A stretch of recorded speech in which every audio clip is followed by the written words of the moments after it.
Imagine a world ruled not by a president, but by a CEO, a man who inherited a startup, crushed 9 rival companies in a single year, and expanded his empire across 3 continents, making it the largest the world had ever seen. This isn't a Silicon Valley legend. This is the story of Darius the Great, the mastermind who turned Persia into a global superpower. Born in 550 BCE, Darius wasn't the direct heir to the throne, but he was definitely in the VIP lounge. His father was a governor, a court insider. In fact, a legend says the founding emperor, Cyrus the Great, once dreamed that young Darius would one day rule the world. He supposedly told Darius' dad to keep the ambitious kid on a tight leash.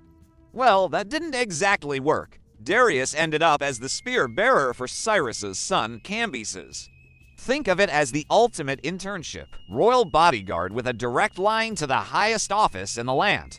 Then, in 520 BCE, things got messy. King Cambyses died suddenly on campaign. Some say it was an infected wound, others whisper it was suicide. Before the dust could settle, a priest named Gomata popped up, claiming to be Cambyses' long-lost, supposedly murdered brother, Berdia, and just like that, he snatched the crown.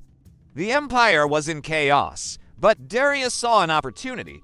He gathered 6 of his most trusted noble friends, and together, they became an ancient special ops team. They stormed the palace, found the impostor Gomata, and put a permanent end to his masquerade. With the fake king gone, a new problem arose. What now? The 7 conspirators actually debated the future of Persia. Should they form a republic like the one brewing in Athens, or stick with what they knew, a monarchy? After a tense debate, monarchy won. Persia would keep its king, but which one of them would it be? To decide, they came up with one of history's most bizarre contests. They agreed that they would all meet on horseback at sunrise. The owner of the first horse to neigh would become the new king of kings. Now, Darius wasn't a man to leave things to chance. His clever groom, MARE'S, had a plan. The night before the contest, he took Darius's stallion to visit its favorite mare. The next morning, as the sun's first rays hit the horizon, MARE'S, who had hidden a cloth carrying the mare's scent, revealed it to the stallion. The horse, recognizing the scent, immediately whinnied. At that exact moment, a clap of thunder echoed through the sky. The gods had spoken, or at least, that's how the story goes. Darius had won the throne through a brilliant, if slightly sneaky, life hack. But becoming king was one thing, staying king was another. The moment Darius took power, the empire exploded in rebellion. From Egypt to the Far Eastern provinces, local leaders saw a chance to break free. 9 different men declared themselves king in their own territories. Darius, however, earned his future nickname, the Slayer of Lies. In just 1 year, he fought 19 battles, methodically crushing every single rival. He wasn't just a warrior, he was a master of propaganda. To make sure everyone knew who was boss, he commissioned a massive carving on a cliff face at Beeston. It's a 300-foot-high autobiography detailing his victories, written in 3 languages. It's basically the world's first and largest billboard, an ancient victory thread that screamed, "I won, you lost, deal with it." With the empire pacified, Darius the CEO got to work. By 513 BCE, he had pushed Persia's borders to their absolute limit. The Achaemenid Empire now stretched from the Indus Valley in modern-day Pakistan, across the Middle East, through Egypt, and all the way to Macedonia on the doorstep of Europe. It covered an astonishing 5.5 million square kilometers, the largest empire the world had ever known. He even tried to conquer the nomadic Scythians north of the Black Sea, but they were like ghosts. They refused to fight a pitched battle, simply retreating and burning the grasslands behind them. Darius, a pragmatist, realized it was a lost cause, pulled back, and fortified his new European frontier. Darius's true genius, however, wasn't just in conquest.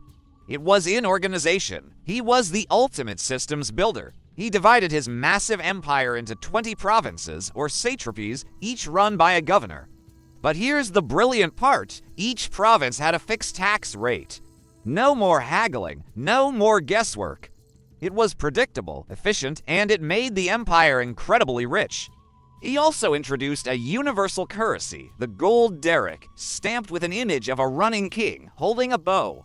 This was one of the first truly international currencies accepted from India to Greece, streamlining trade across his vast domain. And how did he manage this sprawling enterprise? Communication. Darius established the Royal Road, a 1,700-mile highway stretching from his administrative capital at Susa to Sardis on the Aegean coast.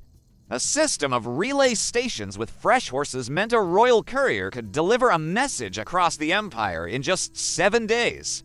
A feat that would not be surpassed for centuries. It was the Persian Express, and it connected his empire like never before.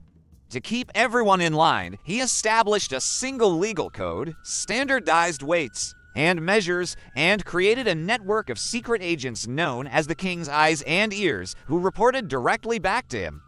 Darius was also a master of public relations, especially when it came to religion. He continued Cyrus the Great's policy of tolerance. As long as you paid your taxes and didn't rebel, you could worship whomever you pleased. He famously funded the completion of the Second Temple in Jerusalem for the Jewish people and restored ancient temples in Egypt. Yet, in all his own inscriptions, he gave top billing to his personal god, Ahura Mazda, positioning himself as the deity's chosen representative on Earth. It was divine multitasking at its finest. And my goodness, did this man love to build?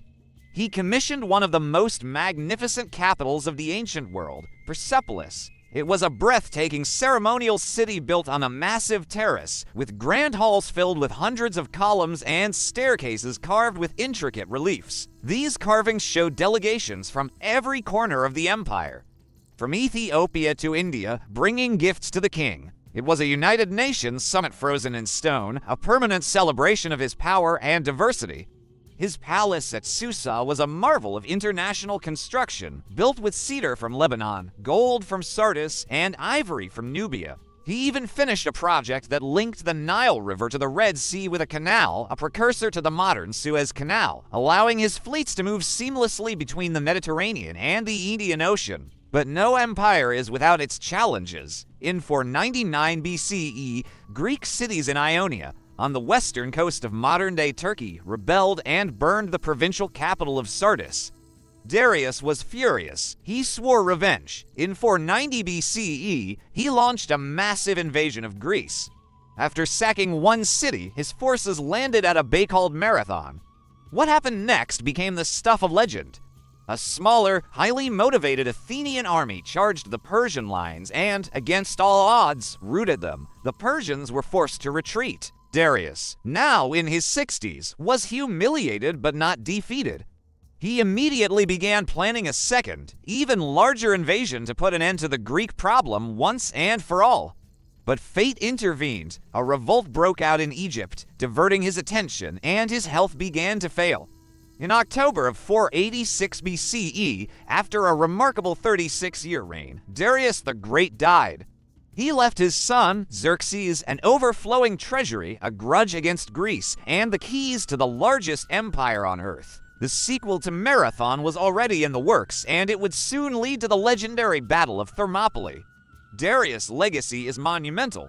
He was the administrator who turned a conquest into a functioning, stable, multi-ethnic state. His model for provincial government, standardized currency, and infrastructure was so effective that it was copied by Alexander the Great, the Romans, and countless empires that followed. If Cyrus the Great created the brand, Darius was the man who built the franchise. He was the king of kings, the accountant of the cosmos, and the ultimate CEO of the ancient world. Thanks so much for watching. If you enjoyed this journey back in time, don't forget to hit that like button, subscribe, and ring the bell so you don't miss our next deep dive into history. See you next time.